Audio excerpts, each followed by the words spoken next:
কাছে এদেশের সাধারণ মানুষের প্রত্যাশা ছিল দ্রব্যমূল্য অবশ্যই সাধারণ মানুষের নাগালের ভিতরে আসবে, সাধ্যের মধ্যে আসবে।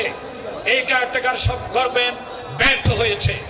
আর এই ব্যর্থ হওয়ার কারণেই আমরা দ্রুত নির্বাচন দাবি করছি। কারণ নির্বাচিত সরকার ছাড়া কোনোদিনও কোনো সরকারের জনগণের কাছে দায়বদ্ধতা নেই।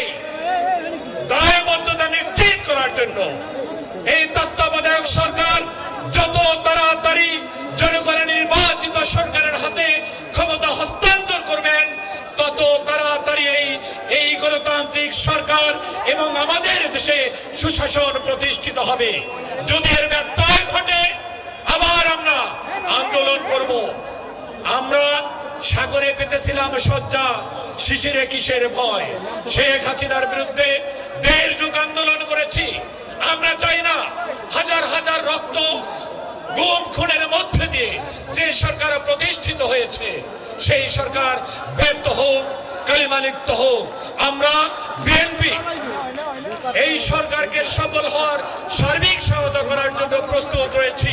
তারপরও তারা বিভিন্ন অজুহাতে নির্বাচন প্রলম্বিত করার জন্য বিভিন্ন রকম নীল নকশা অনুসরণ করছেন, যা অত্যন্ত দুঃখজনক। সংগ্রামী সাথী বন্ধুগণ, সবাইকে রাজপথে থাকার আহ্বান জানিয়ে শেষ করছি।